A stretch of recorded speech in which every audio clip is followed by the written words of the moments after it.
Là, tu mets pas les grimaces, là. Bonjour, je m'appelle Jean Letourneau, je suis fondateur du Sentier maritime du Saint-Laurent.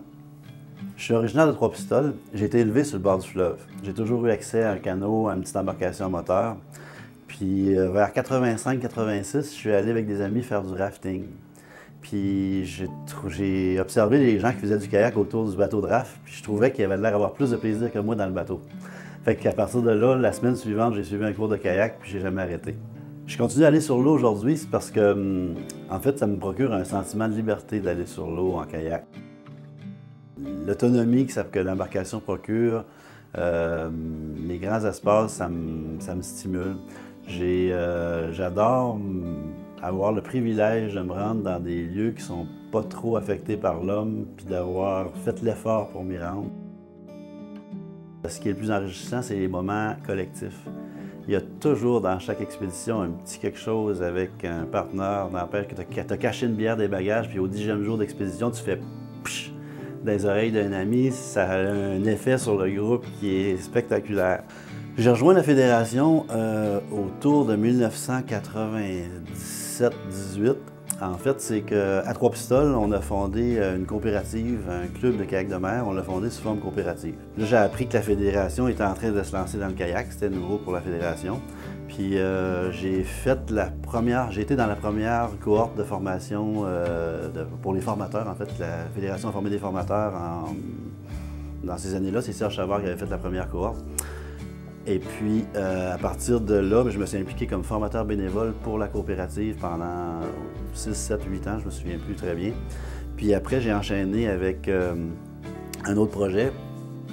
J'aime les défis, il faut croire, mais je me suis lancé dans le démarrage du Sentier maritime du Saint-Laurent. J'ai rencontré en 1999 M. André Bergeron, qui est dans le cadre d'un forum des Amis de la vallée du Saint-Laurent qui s'appelait Du kayak au cargo. M.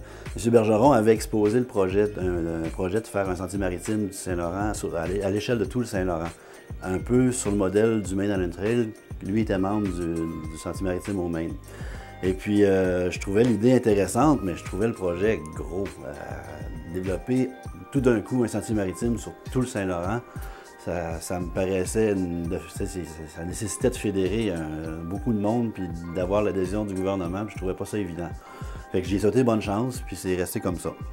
Puis une année plus tard, une nuit où je trouvais pas le sommeil, je me suis mis à penser à ça. Puis je me suis dit, ben j'aurais du temps moi pour me mettre là-dedans, puis peut-être qu'on pourrait partir ici localement, plutôt que de le partir à une grande envergure.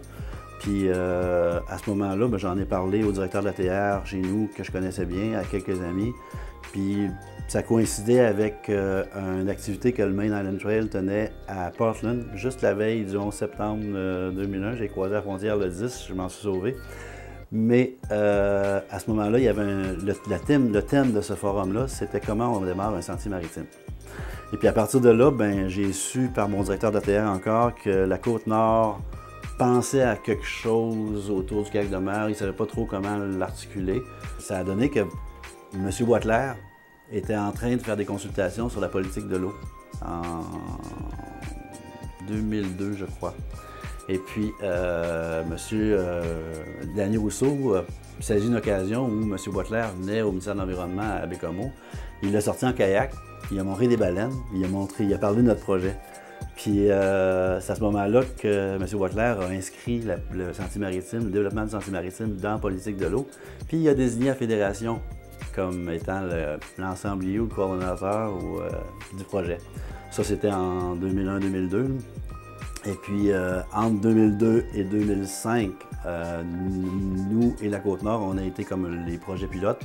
Et puis, on a développé tranquillement tout le bagage qu'il fallait. En fait, le projet était de faire un sentier, mais il y avait un volet de sécurité nautique à développer. Il y avait aussi un volet de sensibilisation à l'écologie, à la protection de l'environnement. Et puis, c'est ça qui a été élaboré pendant 2-3 ans pour arriver avec l'inauguration de la route bleue du sud de l'estuaire en 2005, celle de la route bleue des baleines en 2006, et puis les autres ont suivi tranquillement. Évidemment, nous, on est dans un environnement maritime.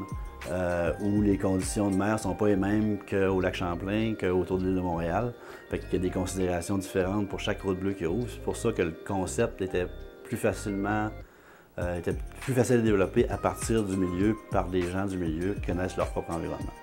Je dirais que ce que je souhaite pour le Sentier maritime dans l'avenir et la Fédé, a priori, l'idée du Sentier maritime est venue d'une volonté de vouloir pérenniser l'accès au fleuve, protéger les accès. La communauté des pagailleurs s'est mal approprié le projet ou s'est pas approprié le projet.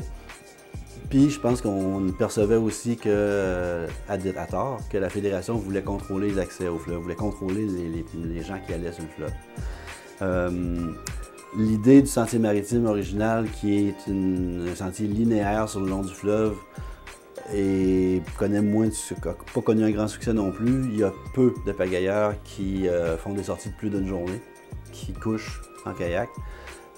Puis présentement, on a un nouveau projet qu'on travaille avec la Fédération où on cherche à optimiser des boucles, des parcours de demi-journée, des parcours de journée, mieux documentés, avec photos, avec tout plein d'informations, de navigation pour que les gens puissent y aller seuls ou accompagnés par des pourvoyeurs. Puis en fait, ce que je souhaite, c'est que je souhaite une appropriation. Je souhaite que les gens achètent ce concept-là. Donc en espérant que la Fédération puisse être au rendez-vous et puis que le gouvernement puisse la supporter.